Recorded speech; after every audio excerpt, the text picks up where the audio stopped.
Candidates should always have questions at the end of the interview. This shows that you're interested, that you're prepared, and that you're organized. And in this video, I'm going to share with you 3 questions that you should be using at the end of the interview.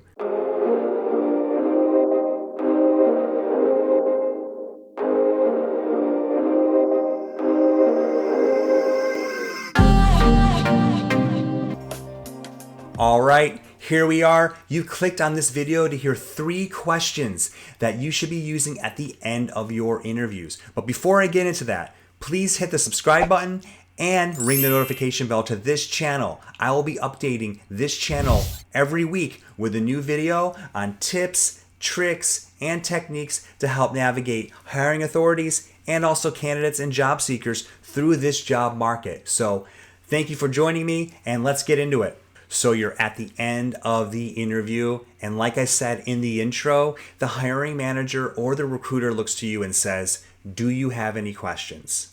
Yes, you do. Please. Anytime I talk to a candidate and I'm working with them as a headhunter and I put them through the interview process, I always tell them, please have questions. Now, it is completely fine to bring a notepad with your questions written down and bring them to a face-to-face interviews. In fact, I always liked it when I sat at a desk and I was interviewing a candidate and they actually pulled out a notepad and had their questions written down. It just showed that they are prepared and they're genuinely interested in the opportunity. So have a list of like 10 questions that you have already prepared in front of you that just in case they've already answered a few, you still have some questions that may not have been answered already. So here we are. Here are my 3 questions that I think you should be asking at the end of the interview. Now, these 3 questions can be asked in many different ways, but they pretty much ask the same thing. Now, they may feel a little bullish and overly confident. So it's very important that you think about how you ask these questions and how you deliver them. But for the most part, what you're asking in these questions, I think would be very important for you to see if this position is a fit for you or if it's just a waste of your time. So let's go through these 3 questions real quick, and I'll touch on what I'm trying to get out of the question and maybe a couple of ways you can navigate through asking this question. One of the questions that a candidate should always ask should be about the company culture. Company culture is very important, especially now after the pandemic and so many people being displaced or working from home or on furlough. We've really had the opportunity to dig in and spend some more time with our families and work remotely and see what a lot of companies were made of and how their true colors were shown through this time. So to dig into the company culture is very important.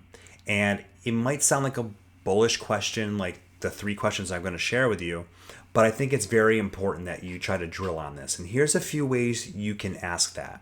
You can ask something like, what makes people stay at this company? Or can you talk to me a little bit about your company morale and your retention rate? That one is probably going to be more for the operational side, people coming from HR or directors of operation or management when you ask about retention and turnover.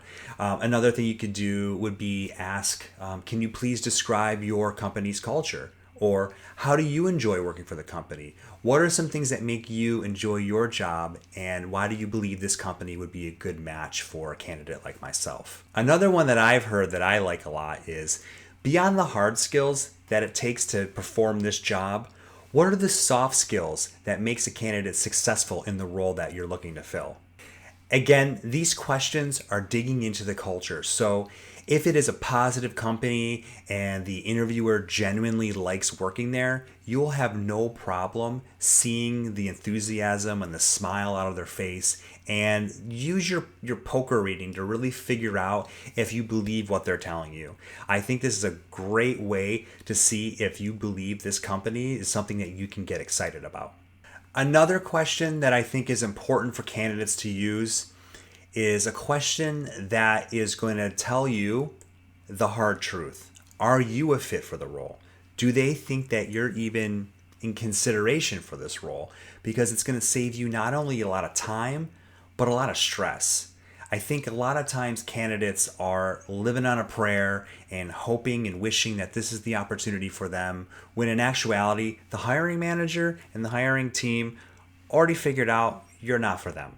And you just need to have that sense of closure and be able to move on.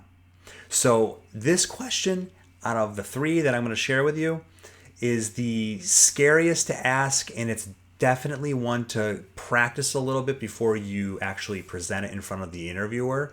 But it's really important because I think it's going to just save you time and help you either get over the position or be really excited about the next step. So try to practice this kind of question a little bit and figure out how you're going to articulate it. So I would say something like, who do you think would be the ideal candidate for this role, and how do I compare it to that candidate? Or you can be very confident and ask something as bullish as this: do you have any hesitations in my qualifications for this role?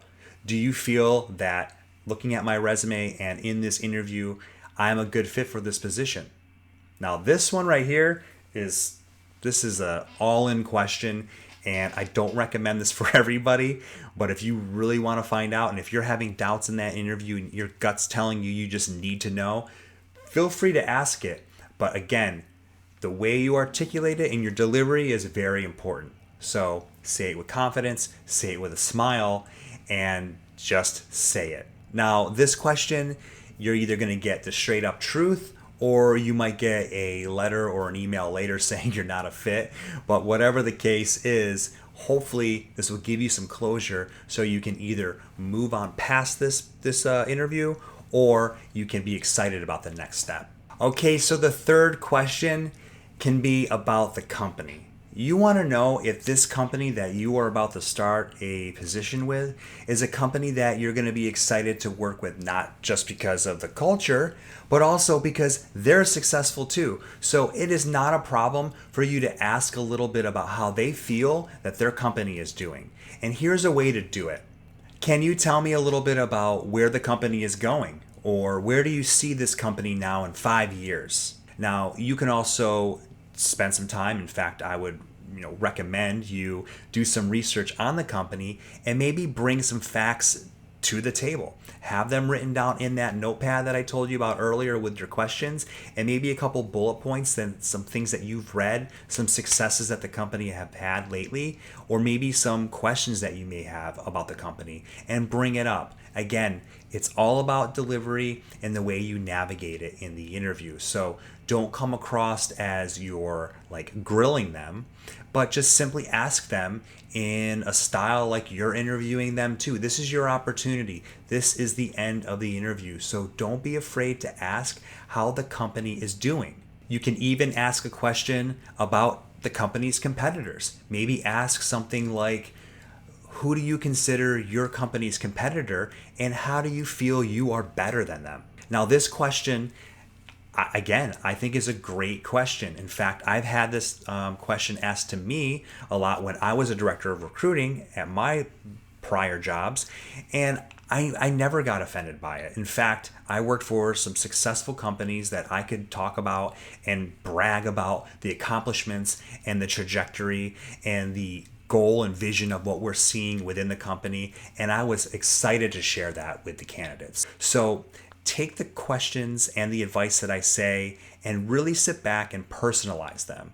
You want one that is going to be about company culture. That's very important. And I think, again, now that we're in year 2020 and beyond, it's crucial that you find something that's going to be supportive of your lifestyle, whether it be remote or working with some accommodations that you need, or just good company culture. So a company culture question is very important. I think number 2, find out the success of the company that you're about to move into. Again, 2020 is a new ball game, right? We want to know that the companies that we are applying to are still going to be there, or what is their career trajectory, or what are they thinking is happening within their company right now that's going to have them catapult and be successful for years to come. And another question would be your feedback question. The scariest question to ask. This one right here is one that people tend not to ask. I don't think, if I had to give a percentage, I would say maybe 10% of my candidates ask me these questions. The feedback question is scary because you have the opportunity to be shut down and turned away. But if you think about it like this, if the interviewer gives you honest feedback and tells you it's not a fit, this will give you the opportunity to maybe have a rebuttal and argue your way into the conversation again.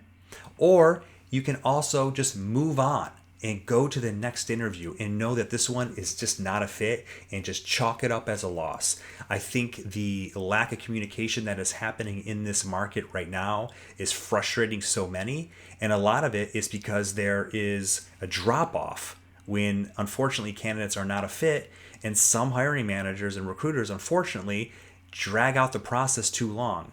I think closure is huge, so this feedback question is so important, the most important out of all three, for you and your sanity. I mean, all three of them are important, but definitely find out if you are a fit for the role. So again, company culture question, how the company is doing, and find that feedback question.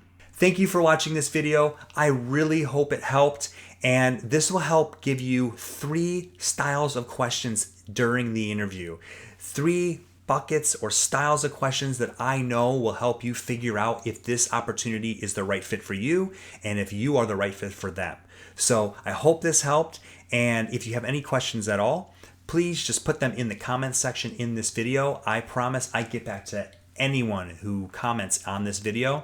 You can also send me an email at jeremy@geckohospitality.com.